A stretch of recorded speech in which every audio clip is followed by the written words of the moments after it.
Hello everyone and welcome to the Grey Avenue podcast. I'm with Kanat right now. What's up? And this is episode number 7, I believe. Yeah, it's 7. Zack Block, action superstar. From Chicago, Illinois. Chirac, aka Chirac. And ladies and gentlemen, I have learnt not to swear anymore. Yeah, so they won't be swearing. So now PG-13, you can show your kids. Share it with the family. For sure. Just remember to subscribe on iTunes, on Stitcher, and leave some comments and stuff. Enjoy it. Peace. And I'll question you, the questions will come. We on though? We rolling? Rolling. We on? Yeah, so we have Zack Block in the podcast Zack Block. from Chirac. Chi-town. You want to tell us exactly where The you're Windy from? City. I'm from Chicago, Illinois. It's good to be here. I appreciate you gentlemen having me on the show. No problem. I mean, what's your name? You have to say it yourself. Zack Block. Just Action like it star. sounds. Yeah. No. Zack Block, action star. From what movie? Yeah, nah. I walk in this place, nice little pad these guys got here, and they're like, "Ooh, Zack Block, you must be a movie star." 100%. Nope. Fast and Furious 12. Yeah, that's what you said last night. It was Fast and Furious 12. Nah, just the normal American dude traveling the world. What brings you to Cape Town? I've been abroad now for a couple of years outside the United States. I was teaching English in South Korea, and in South Korea there are teachers from all over the English-speaking world, including South Africans, and a lot of my friends I met there invited me to come down and see your beautiful country. I'm really glad I did. That's, you know what, that's the first thing that took me aback when I landed here. I mean, I wasn't expecting it to be like dirt roads like Africa, but I was not expecting it to be as green as it is here. It is one of the most picturesque, if not the most picturesque place I've been. And Zack, it's your birthday. Is it today? Was it yesterday? Yesterday, it's BD +1. Yeah, cool. So we had fun. We had some chocolate. Yeah, we got to go out last night. Zach It was Zach had some chocolate cake. it was a good night. We had some solid burgers. We did have some down very on solid Long burgers. Street, and we enjoyed Few beer beverages. house. Yeah. Like, what have been the funniest moments? I mean, the areas. The thing I love about South Africa is the diversity of the country in all respects. So diversity of people, diversity of landscapes, Right. of food, of culture, architecture, everything that you can see, activities you can do. Flew into Joburg, and anybody who's been to Joburg and has been to Cape Town as well, they just know how different those cities are. And I got to go down to Port Elizabeth and up to Addo National Elephant Park, got to see some of the beautiful wildlife in your country. And I drove down from Port Elizabeth to Cape Town along the Garden Route, and anybody who's been in this part of the world, Right.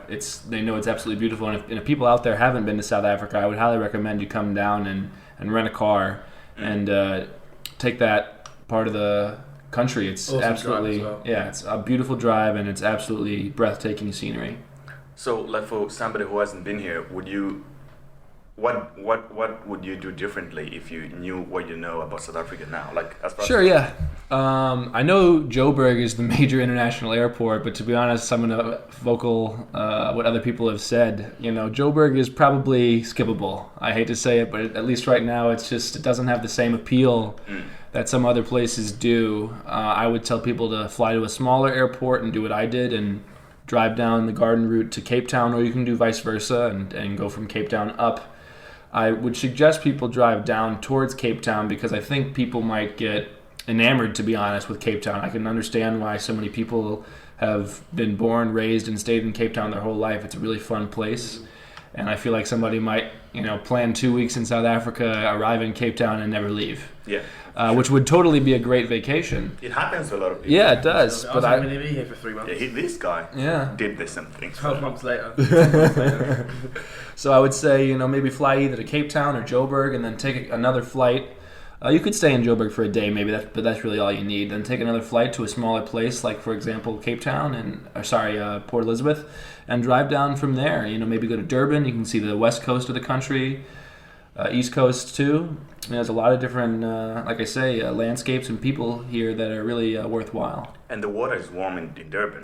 Yeah, that's true. It's not warm here. No, in Cape Town. For the listeners, I was diving here in Cape Town, first time in cold water, and it is quite cold. And today, and I just came back actually before we recorded the podcast here, but I've been doing it for several days now, and Celsius, it's about 10, 12 degrees, For our American listeners out there, Fahrenheit, that's quite cold. It's in the neighborhood of about 50-degree temperature water.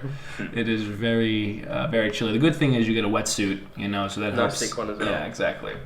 Helps keep you warm. But diving here is excellent for anybody who's interested in diving and hasn't been to Cape Town. I think it's a really nice spot. What are the spots that you would recommend in Cape Town for everyone who has never been there?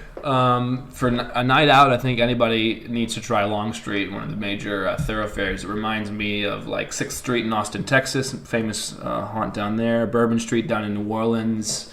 Downtown Chicago, around the Loop area. It's just a nice happening area with a lot of nightlife, restaurants, bars, clubs. A lot of young people, going out having a good time. I think it's definitely worth it for you to spend at least one night if you're in Cape Town to go down to Long Street.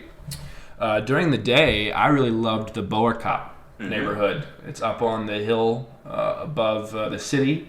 It's a really nice, eclectic group of people who live there. A lot of what we call here in Cape Town, Cape Malay people.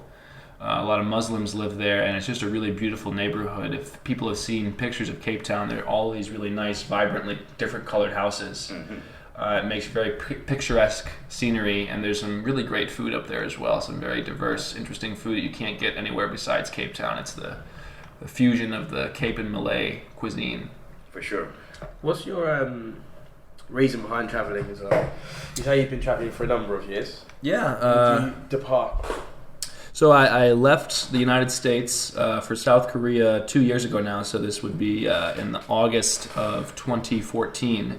And the reason why is as a young person, I wanted the opportunity to experience the world a bit before life got in the way, so to speak, a car payment, a house payment, family. It's not that you can't go and travel with those things, but it doesn't exactly, lead to easier long-term travel, especially. And without those things holding me back, so to speak, it wasn't as much of a big deal to pick up and go. And that's what really attracted me to doing it at my age. Korea specifically, East Asia is a great place for any people who are interested in teaching out there to go and work. It's an excellent standard of living. The countries over there, Japan, Korea, China, parts of Southeast Asia, have pretty good standards of living, good technology. Some of the best phone companies and technology companies in the world, like Samsung, LG, Sony, are all based out of there. Pretty affordable by Western standards. And then, for example, for my South African friends, they were actually able to make a pretty good, salary compared to South African money. Right. The benefits are really great out there as well, and it's definitely a place that you can broaden your horizons. It's certainly different from our part of the world. I would recommend anybody out there thinking about it. It's a place that you should think about. And after I left South Korea, I've been traveling for several months now, and that's what rounded me up eventually here in South Africa. Cool, man. How do you make your money? How did you make your money? Yeah, so Korea. Right? It was Korea. The ability to save money while working there. It's a very comfortable lifestyle. Just to get into some of the benefits, the reason I was able to save so much is the company that hires you to teach is going to fly you out to Korea. So there's half of your airfare paid right there. You're going to be put up in a little kind of studio-style apartment, bachelor apartment, one room with a bathroom. So your accommodation's paid for right there. For most people, those are your biggest expenses. For sure. And that just depends on how much you want to travel, when you're working, how much you want to eat and go out. And if you're someone like me who, doesn't spend as much money as maybe other people, you can save quite a bit. And I've been living off that salary the last several months since I left Korea. I left Korea in May of 2016. I've been on the road now. This is mid-September. I've been on the road for several months now. Okay, so after Korea, where did you go? Went to Japan really briefly. I'd been to Japan before during my time in Korea, but I wanted to go back and see some of the things I hadn't seen before.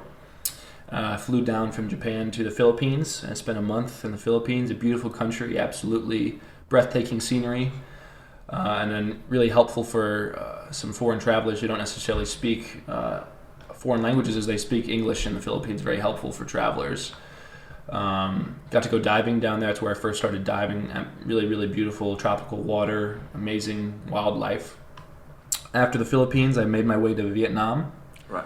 Another great place, another huge teaching market for people interested in that part of the world. And if you're not as interested in teaching and you still want to travel and work, there's a great tourism industry there where you can work in hostels, you can work in tour agencies, A lot of different opportunities there for people interested in working while they travel abroad, and Vietnam is certainly part of the traditional Southeast Asian backpacker route. It's got a lot of travelers who come through, a lot of different diverse people from all over the world, so I really had a great time there. Cool. After Vietnam, briefly went to Brazil, got to see Brazil. A friend of mine, very good friend, is a teacher in Brazil, and she invited me to come down while she had some vacation, and we traveled Brazil together for several weeks. And after Brazil, I made my way here to South Africa. Cool, man. So you just take me back to like Brazil. What are the highlights of like the stories? Sure. So coming from Asia is just culturally a very different place from the West, and it's really hard to describe for somebody who hasn't been there before, but you just have to remember that these countries are over 95, over 96, over 98% they're native people. So you literally stand out like a sore thumb. And that feeling kind of overwhelms you sometimes. It's culture shock for a lot of people. But it's still an excellent time. Going to a place like Brazil, by contrast, it's an incredibly diverse country. I would relate it in many ways to South Africa, actually. You stand on the street in a major Brazilian city like Rio de Janeiro or Sao Paulo, and you see people who look like they're from Africa. You see people who look like they're European. You see people who look like they're part of the rest of South America, kind of the brown skin tone. You see people who look like they might be Japanese. And they're all Brazilian. They all speak Portuguese. Like very well with their accents and stuff. With their Portuguese accents. Yeah, they're native Brazilians. Yeah. Brazil is such a unique and diverse culture of people who have come to live there. It's coincidentally, outside of Japan, Brazil has the highest number of native Japanese people in the world. So no one would think that before they got to the country. Sure. And you see Brazilian people with very Japanese names like Matsumoto, but they're Brazilian and they speak Portuguese. Without a Japanese accent. Their parents or their grandparents might have been the original generation from Japan, and they still ethnically look Japanese, but they're Brazilian. I know a few people are interested in like going teaching outside. What is the process? How does it work? So for most people in the native English-speaking world, they're actually quite fortunate. For example, Korea, on paper, only requires a college degree, a clean criminal background check, and that you have a passport, citizenship from a native English-speaking country. That said, on paper, it doesn't always apply in practice. They do have some interesting policies of who they want to hire. Unfortunately, they want to have what we like to say, some nice European-looking people that they can show off to their potential clients exactly, and say, look, we have white people working here who can teach your children. And I have a funny story about this. A very good friend of mine who is disclosure Korean, but has lived in the United States, has lived internationally, and speaks fluent English, was trying to get a job at an English school, and the school decided to hire a Russian girl who looks Russian, white European blonde hair, has a very thick Russian accent, doesn't speak English perfectly, but she got hired over her because my friend looked too Asian. So that's the kind of market that you're walking into. It also does help if you do have any type of background working with children in any capacity. It doesn't necessarily have to be education.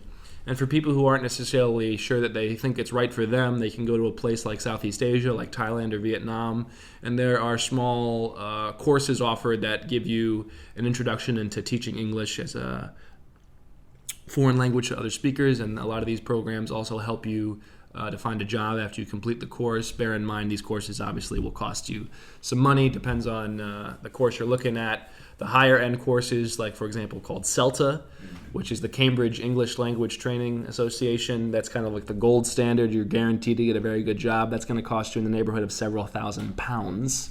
Quite expensive. Some of the smaller programs in about $1,000, maybe less if you can find a good deal. But then what is the process? Like, do you just go online and apply for the job? Yeah, sure. Forgive me. I neglected that part. A lot of people go online. There's a great website called Dave, ESL Cafe. Dave ESL Cafe. If you look that up on the internet, it's a huge teaching forum, kind of a random place, but this guy set it up over a decade ago now to help people find English teaching jobs. So one route is to do that, is to go through an online recruiter, and there are many other ones besides that one. other people literally show up. They, have that drive and they have that desire to go out there and be on the ground. And they literally show up at a school and they pass in their resume and they ask for a job. The positive thing about that latter choice is you get to be there in person. You can kind of see the groundwork. You get to talk to other locals who are there and get their opinions, maybe get their help. That's the two major routes, though. So what is like the typical lifestyle of a teacher then? Like how many hours do you have to work per day? So it varies widely. It's a good question though. If you're going to be in East Asia, which would mean China, Korea, Japan, you're looking at a more traditional 40-hour work week. You're going to be at school for in the neighborhood of 8+ hours, which might include a break. So for example, at my first school I taught at, I had several breaks during the day, including an hour for lunch. And you're doing normal lesson planning and you're teaching children. If you're working in a place like Southeast Asia, it's a bit more part-time. They give you more opportunities to kind of work a shorter schedule during the course of the week. You don't make as much pay, but it's still a pretty good time. And then most people in their free time who are English teachers do a number of activities ranging from things like outdoor recreation. Right. For example, Korea has got excellent hiking for any hikers out there. Some people like to go camping and other activities. Then there's a lot of cultural opportunities for people who are interested in learning about the native culture, whether history or art or language, music. There's a lot of opportunities for people to pursue those, and I think that makes it a diverse landscape. And with the invention of the internet today, and how connected we are with social media, it's really easy to get in contact with people to do everything from going out to the bar for a night for drinks to organize camping trips over the weekend or scuba diving, whatever it might be. There's a lot of opportunities that networking provides. Can you do multiple jobs in Korea? Korea is a different market. Korea is a bit strict. They like their bureaucracy there. Right. If they catch you doing multiple jobs, they can fire you. And deport you out of the country, actually. That said, there are some people who like to teach on the side private classes and they make a little extra money, but they're kind of playing with fire. I certainly know people who did it, but if you're caught, you're going to get in trouble. Other places around Asia are a bit more lax. Japan, for example, lets you have multiple jobs. Southeast Asia is much more lax compared to Korea.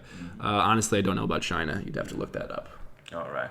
And besides teaching, what else can someone do probably in Korea? So in East Asia, in Korea, Japan, China, it's a little bit more difficult to get jobs outside of the teaching world. You need to be a little bit more established professionally in various fields, maybe technology. There's a huge technology boom there.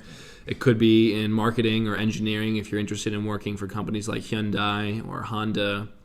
But for most people in East Asia, outside of the education part of the workforce, it's quite difficult. Compared to Southeast Asia, as I mentioned, has a huge tourism industry. It's much easier for people to show up in Southeast Asia and not necessarily want to teach and be able to get a job. Right.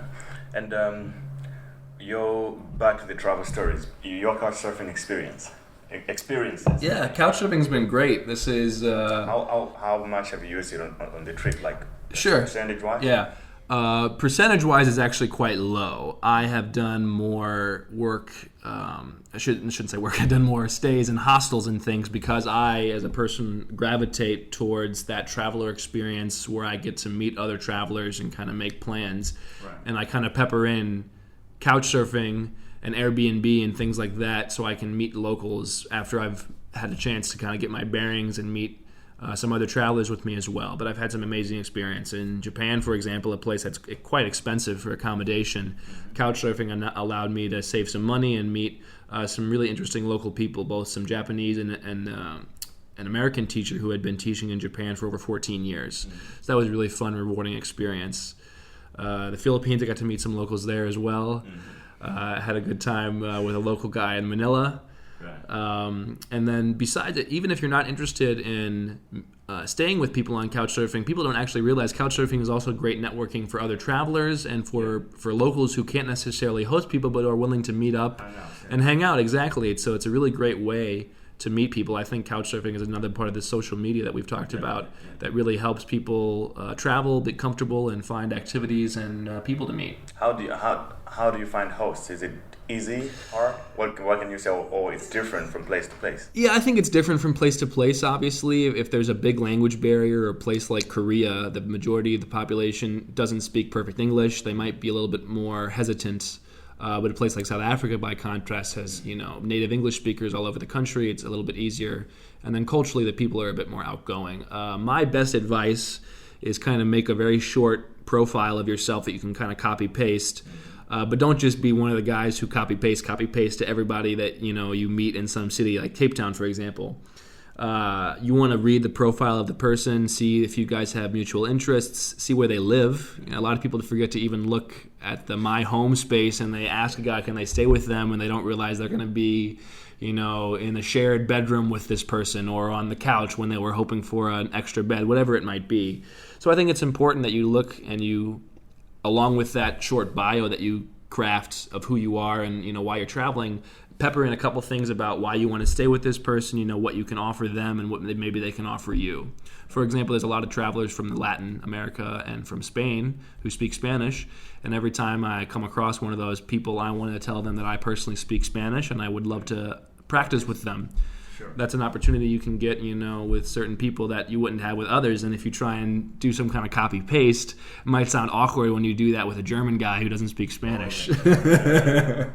Yeah. Usually on my Couchsurfing, not always, but if somebody doesn't say my name at the beginning of the sentence, I don't reply. Yeah, I think that's a standard. Because it's like, it's a copy and paste. I know, it's like a template. I would agree with that. I mean, I think that's kind of a common courtesy, so to speak. If you're going to be willing to host somebody and not even mention your name in the email, that's kind of a clear sign this is a person who didn't really kind of didn't even read properly. Yeah, maybe didn't even read it. Yeah. But that's not universal. Sure. Yeah. So, are there places that you can say that if you're traveling, you have to in Japan? So a highlight of Japan, I would say, is Tokyo. I mean, it is a huge city, but there's just so much to do. Everything from food to museums. You can go hiking outside of Tokyo. It's just an incredibly happening city, so to speak. People talk about New York as the city that never sleeps. Right. You go to Tokyo, you got about 40 million people in the metropolitan area. It's an incredible place. I would highly recommend going to Tokyo. And don't mind, Tokyo disclosure, is an expensive city, but don't feel bad about spending a little extra money here or there to go out to have a fine meal. It's definitely worth it. Backpackers you can recommend in Tokyo? Like, is there backpackers community very big? Yeah, there's actually a really great backpacking network throughout Japan that I am blanking on off the top of my head right now. I'm going to have to look it up. Or I'm probably going to think about it. Khaosan, that's the name of it. Khaosan, I believe is how we spell it. Give me the full name. I can put it in the show notes. Khaosan is the backpacking network that goes throughout Japan. I stayed at Khaosan Kabuki Hostel, which is in the Asakusa neighborhood. The staff there was really great. They spoke excellent English, which coming from Japanese is quite difficult. A lot of fun. Other travelers who are there. You're in a really nice central location in Tokyo with things to see close by, excellent restaurants, and the facility itself is pretty nice. Did you get any kimonos? No, I didn't buy any kimonos. I did buy some Miyazaki. For people who like anime, Hayao Miyazaki is kind of like Japan's Walt Disney. Right. He's the guy who did Totoro and Howl's Moving Castle and Spirited Away. So there's a lot of memorabilia and stuff. Just like we have Mickey Mouse in the West, they have Miyazaki stuff in Japan. It's actually quite a lot of fun. So I bought some stuff for a friend of mine. Right. So let's move back to the States a little bit. How did you grow up there? I had an excellent childhood. I'm originally from New Orleans, Louisiana, which is in the South. Right. I come from a very large Catholic family. They did their Catholic duty to have as many children as possible. I'm one of 4. Mm-hmm. My mom is one of 7. And my dad is one of 6, so I have a ton of family out there, and most of them still live in the New Orleans area. It's where I was born, while my siblings were born. Right. But at about 6 years old, my dad and my family moved to Chicago for his job, and I grew up going K through 12, as we call it in the United States, through secondary school in Chicago. So I really grew up in the Midwest. And then I went to university in Michigan at Michigan State University. Really quite a beautiful place to grow up in the Midwest. The thing I love about it is it has 4 seasons. For people who haven't lived in places that snow and can't experience autumn, the color changing that you get to see with a deciduous forest, with the reds and the oranges and the yellows all mixed together in autumn, is absolutely breathtaking. It's my favorite time of the year. Right. And then you studied, what was it like? Education. I wanted to be a teacher. I've known for a while I wanted to teach. Yeah. Personally, I studied in the United States what we call social studies, the social sciences. For people in secondary school, they take classes like history, politics, economics, social geography. What in the United States we call social studies. So in the U.S., you take your field and what you want to teach when you're a secondary teacher. So if I wanted to be a mathematics teacher, I'd be majoring in math. So because I wanted to teach what we call the social studies, I majored in the social studies coursework, history and political science and some other classes like that. And I taught for a year in the United States. I had a really rewarding experience teaching in Lansing, Michigan, which is the capital. And I knew after that year that I wanted to still be a teacher, but as I mentioned earlier in the podcast, I knew I wanted to go abroad as well. That's what made me look for opportunities elsewhere. And how far do you think you can do this, like just travel the world? Because for the typical thing of like staying at one place, stuck, getting a car, raising kids and all the bullshit, you don't want to do that. No, not yet. I mean, I think it's on my plate. I see myself in the future as settling down, so to speak. But I think I could do this for a while. It just depends on each person's individual situation and what they're interested in. For those of you who are interested in the long-term travel lifestyle, it's an excellent book I would like to recommend called Vagabonding. Rolf Potts, I read it. Yeah, Ralph Potts. It's an excellent book. It really gives you a lot of insights on how you can help manage your travels, jobs you can get on the way. People don't realize that you don't even necessarily have to do what I did and live in a foreign country. It really just takes buying the plane ticket. And, if you can spend a month in a place like Thailand and get a job at a hostel and you kind of get to make room and board that way. Excuse me, there's a great website called workaway.info, which provides volunteer opportunities all over the world. It's similar to people who are familiar with woofing, which is whirling workers on organic farms. It's similar to woofing that you have to pay a small fee, but the difference is woofing you have to pay for almost every country around the world. Workaway provides the entire globe for the small fee, and kind of like Couchsurfing, you find people who post who they are and what kind of job they're looking for, and that's an opportunity for people to travel and work in return for a little bit of volunteer time. They get their room and board. It really helps them. Yeah. Speaking of books, what books are you into? I am a huge fan of the adventure fantasy genre, so for any Game of Thrones lovers out there, I am itching, just like the rest of them, for the 6th book to come out. Lord of the Rings, Harry Potter trilogy, those are all my favorites as growing up as a child. Recently, what I've been trying to finish is what's called the Millennium series, The Girl with the Dragon Tattoo, the first series, the first book in the series. Right now, I'm trying to finish the last book. Trigger warning: it is quite heavy material for people who aren't familiar with it, but it's an excellently written book. Right, cool. And what are the books, like one book that you would recommend that I read, like on all those? A single book? Yeah. The traveler in me says Vagabonding. You have to read Vagabonding, even if you don't see yourself traveling long term. I think it's a really interesting look into that kind of lifestyle and what opportunities it affords. Cool. I'm gonna ask you one personal question, bro. Mm-hmm. I want to move to the States. Where do I begin? Like, I have no flipping idea. And the thing about my country is it's so huge. To be specific, I want to move to San Francisco, Silicon Valley. Yeah, it's a huge mecca right now for technology firms. Mm-hmm. I would suggest to you, as you meet people like me, you make contacts, you network. The beauty of today, we talked about it earlier with social media, is you can network all over the world. You can find opportunities to meet people, to get in touch, and organizations that you're interested in, potentially jobs, places to stay. You can volunteer and kind of get your bearings, so to speak, first before you make a full commitment. But I would highly recommend you do it. talk to my government, try and get a visa. But like, roughly how much money would I need if I want to go there without working? I just want to live off my account. So if you live the quote-unquote traditional traveler lifestyle and you're willing to live in hostels and things like that, it would help you save a little bit of money. The unfortunate thing about my country, the United States, is it just doesn't have the same travel network and ability to host people like, say, Europe does. Yeah. It costs a bit more money. We don't have that established route, and it's quite difficult to travel long distance in in the United States. Within cities, it's okay.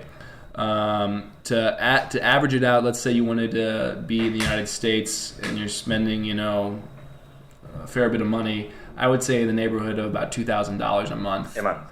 Okay. But again, it depends. It's not terrible, yeah. And it depends on your lifestyle. As I mentioned, some of the previous websites, if you're willing to volunteer in return for when bored, if you're a guy who doesn't mind living out of a car, even, there's a huge movement of the United States of people who buy a large kind of passenger van and they turn it into their house. And they travel around doing that. So there are going to be opportunities for people who are willing to find a way and to be a bit creative and think outside of the box. Cool. Yeah, maybe I would do that because for the rent, I would spend. If I'm spending $2,000 a month, I can probably buy a car for $4,000, maybe. I don't know. Sure. With internet, eBay, Craigslist. There are opportunities out there for people to find what they're looking for if they spend a little bit of time. So it depends on the location. The other thing about in your case specifically is California is quite expensive. Yeah, I know. If you go to a more rural place of the United States, even one state over from California into places like rural Nevada or Arizona or Idaho, the price starts to drop significantly. But there's a reason it's cheaper. There's not as much happening in Elko, Nevada, as there is in San Francisco. I want where the drama is happening. Anyway. What have been the craziest thing that you have ever happened on the trip besides last night? No, last night was a good time. I wouldn't say crazy. It was the birthday. It was birthday. Yeah. Birthday was very good. The craziest thing that's happened on my trip. That's a tough one, man. Traveling back through the months in my mind.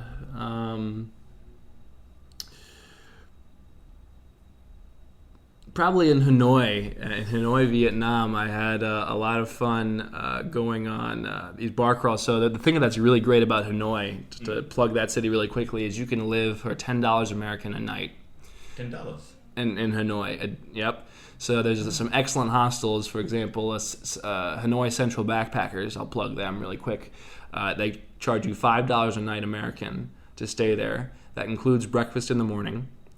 At night, from 7 to 8 p.m. at this bar in particular, they have free draft beer. What bar is that? What's the name? At Hanoi Central Backpackers at the hostel, they have free draft beer for 1 hour. You get to party a bit with the people. They sell nitrous oxide balloons, so people who like to do balloons, that's legal there. And afterwards, you get transported to another location of this hostel. They have 2 locations, another bar, 10 to 10:30, more free beer. You get to keep drinking, and then they go on the bar crawl. And on the bar crawl, you get free drinks. So as you can imagine, after several hours of free drinks and bar crawl and some nitrous oxide balloons, some crazy things start happening. Yeah. Hanoi, Vietnam bar crawl nights, I would say, is my craziest experiences. I'll leave it at that. Good, dude. And what are the apps and gadgets that you use to connect with people?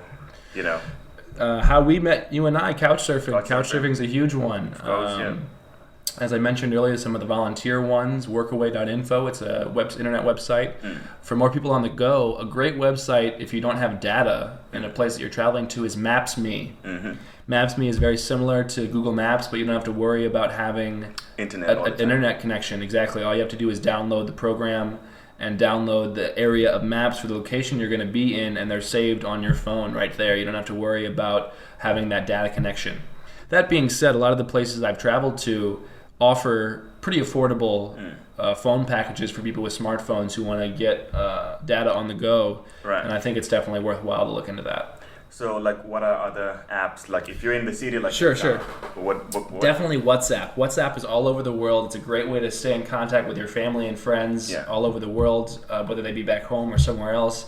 And it lets you connect with locals. Most people have WhatsApp now. You can call somebody without having to use minutes. Mm-hmm. It's a really great thing to use. And then, it just depends on what individuals are interested in. If you're more of a food person, get Yelp, things like that. I'm more traditional. Actually, I love the feeling of a print book in my hands. Okay. So, folders, World Nomads Travel, like rough guides, things like that. I still enjoy doing those. And the thing about hostels is you get the community bookshelf, and you just pick up a new travel guide and you drop one off for somebody else. Yeah. Cool. And it seems mundane to say WhatsApp. Everybody knows about WhatsApp, but now, in some parts of the world, it's not as popular, right? Like for people who don't know, For people who don't know, WhatsApp is a free mobile app that you can download on your phone, and it more or less mirrors your normal phone contacts and your normal phone calling and texting. And it uses an internet connection to connect with people, whether it's sending text messages or making phone calls. So if you're in a place that you don't have mobile data and you're at your hostel and you have Wi-Fi there, you can make a call with people back home or somebody in the neighborhood and make plans before you leave, send text messages that have directions before you leave. And it's just a really convenient way to more or less have a functioning phone without having to have actual data. There are other similar apps out there as well, for example, Viber, but I think WhatsApp is the most common one. Yeah, it's like WeChat for the Asians, right? WeChat, for the Asians, like Skype is okay. Skype is great for video calling if you have computers, but I have to be honest that in my personal experience, the best phone connectivity and text messaging connectivity is with WhatsApp. There's a really nice feature on WhatsApp that it lets you know that the message you sent somebody has been delivered to their phone, and then a second notification that they've actually read the message, so you know that they're getting in touch with you. With the standard text message, you don't actually realize whether or not your friend has seen their message. They might not remember to respond to you.